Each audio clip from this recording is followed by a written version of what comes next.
There have been versions of Beauty and the Beast going back to the 2nd century. You know, there's been some criticism of it that it's like a woman in an abusive relationship, I can save him.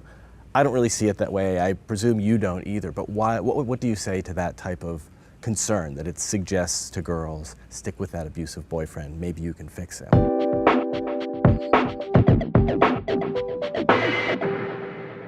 It's such a good question, and it was something I really grappled with at the beginning. The kind of Stockholm syndrome question about this story.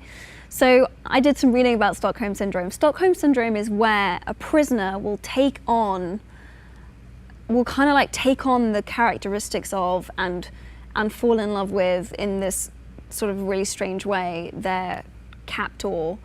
Belle actively argues and disagrees with him constantly. She has none of the characteristics of someone with Stockholm syndrome, because she keeps her independence of mind. And I also think that there is a very intentional switch where, in my mind, Belle decides to stay.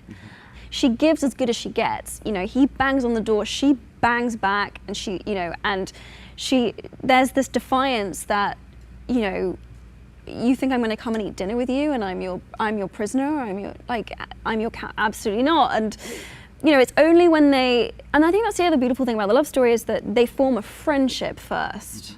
The love builds out of that, which in many ways I actually think is more meaningful than a lot of love stories where it was love at first sight and you're dealing with all of these kind of projections.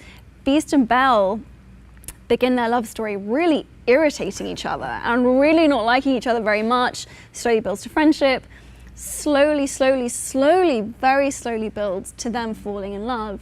That is a big problem with a lot of traditionally written fairy tales, is that you're like, so the girl's just gonna give up her entire existence and everything that's important to her for this guy. That's, you know, and that seems to be like this recurring theme, which is like, whoa, this is, you know. Even Belle goes that way, because she's so in love with fairy tales at the beginning of the story and finding her Prince Charming. She does sing about her Prince Charming, but I think he's kind of, the sense that I got from Belle is that he's a bit of an afterthought.